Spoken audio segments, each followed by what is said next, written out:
Hello everybody. Today we're going to take a look at section 7.5, which is going to look at the parts of similar triangles, and we're going to show that for the most part those are proportional to the corresponding sides of the triangle.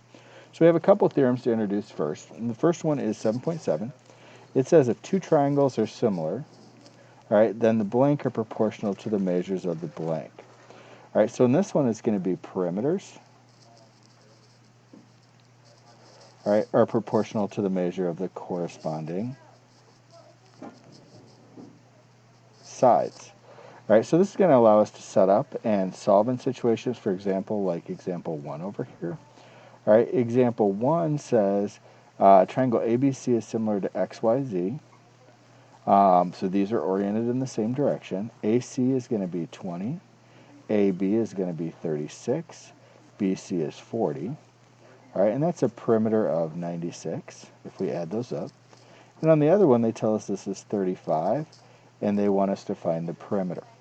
So we're going to set up a quick ratio here. So 35 over 36, comparing this side to this side, equals the perimeter we don't know of the top triangle over the perimeter of the bottom, which is 96. Now, if I go through this and cross multiply and divide, I'm going to get to x is 93 and a third. All right, and that is going to be our perimeter of triangle XYZ, which is what they asked us for. So again, we're just using that same idea that we've done with corresponding sides, but now we can compare the corresponding sides to the corresponding perimeters as well. The next theorem kind of extends this idea, but it's to parts of a triangle. So you'll notice in this one here, we've got altitudes drawn, and an altitude, just as a reminder, is from a vertex perpendicular to the opposite side.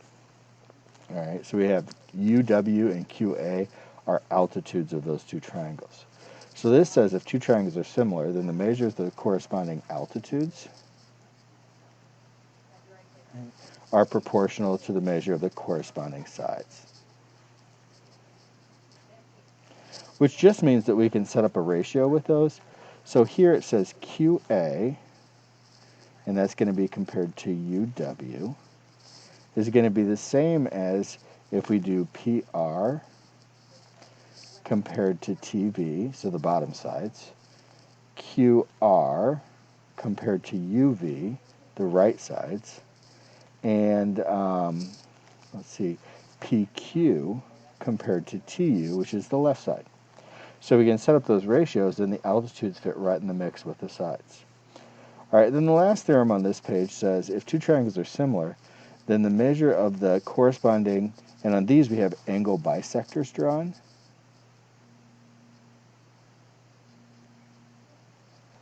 All right, are proportional to the measures of the corresponding sides. So again, this just says basically these interior parts are going to be proportional just like corresponding sides are. So here they have QB, the angle bisector, all right, to UX, so the other angle bisector. Then they've got, we're comparing to TV, which is the bottom, so PR to TV, QR to UV, and QP to UT. And that's going to go through and just set up all of our ratios. Now, when we go over to these examples over here, example 2 and 3, right, you'll notice in example 2 they've drawn an altitude in, and example 3 they've drawn a angle bisector. So, example 2, we're going to get the information out of it. It told us the triangles are similar, EGF and JKL. All right, so sorry, EFG, so they went around this way. And then JKL, they went around the same way. Now, I always visually check that because I want to make sure they're not going to try and mess with me and switch those triangles up. All right, so it says ED is an altitude and JI is an altitude. So they're telling you they're both altitudes. And altitudes can be on the exterior of the triangle. That's okay because it has to drop down perpendicular to the opposite side. They tell you in here EF is 36. ED is 18, and JK is 56. And we're trying to find JI, which is the X there. So we're going to set up our 36 to 56, and that's going to be equal to our 18 to x.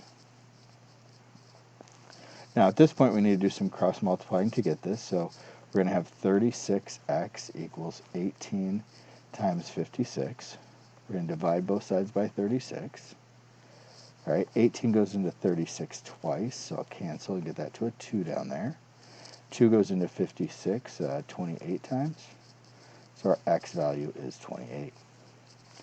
All right, now if we go to example 3, it's going to be a very similar problem. This time they did it mostly visual, so I'm going to quickly check the similarity and make sure that that works. So they went top to right to left, and on the bottom they went QRP, which is top to right to left. All right, so the similarity is what we expect. So I'm just going to take corresponding spots. I can tell I have an angle bisector because they've marked those angles as congruent. So I've got 26 to 10 equals x to 5. All right, and then I cross multiply and I get 5 times 26 equals 10 times x. Divide both sides by 10, and I get, let's see, 5 goes into 10 twice. 2 goes into 26 13 times. So I get x equals 13. And again, remember, feel free to use a calculator when you do those operations. I just like to show you the kind of how I'm doing the mental math there, so it might help you if you're working through a similar problem. All right, that takes us through the first page of this notes. I'll be back in the next part of the video with the rest. Thanks, bye.